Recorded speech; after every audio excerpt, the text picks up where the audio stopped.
I've talked about my story before. If you've heard it before, forgive me.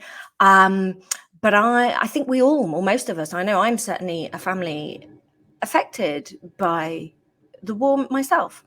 A lot of our grandparents were in the war. A lot of our parents were parented by people who'd come back from the war.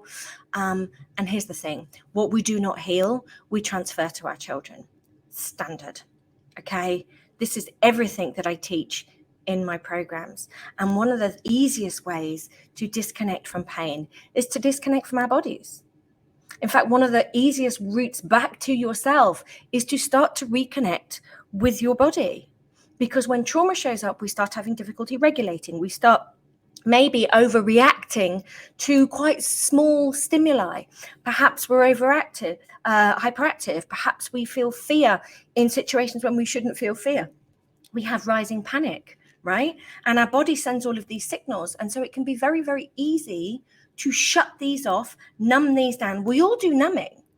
There is numbing behaviors in every single one of us, from scrolling to shopping to drinking to gambling to eating. Because so many of us, it's this denial. Denial is one of the strongest things to break, because denial is actually our self-defense mechanism.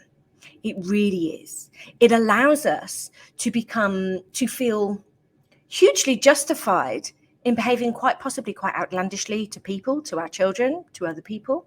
We look to externalize, we look to blame. Because what we don't want to do is feel the feelings.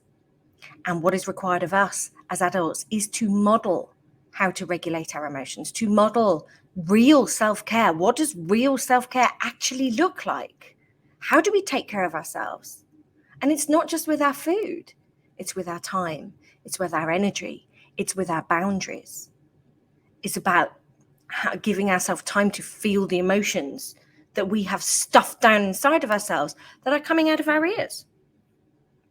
Because we all become disconnected from the wounds as a defense mechanism.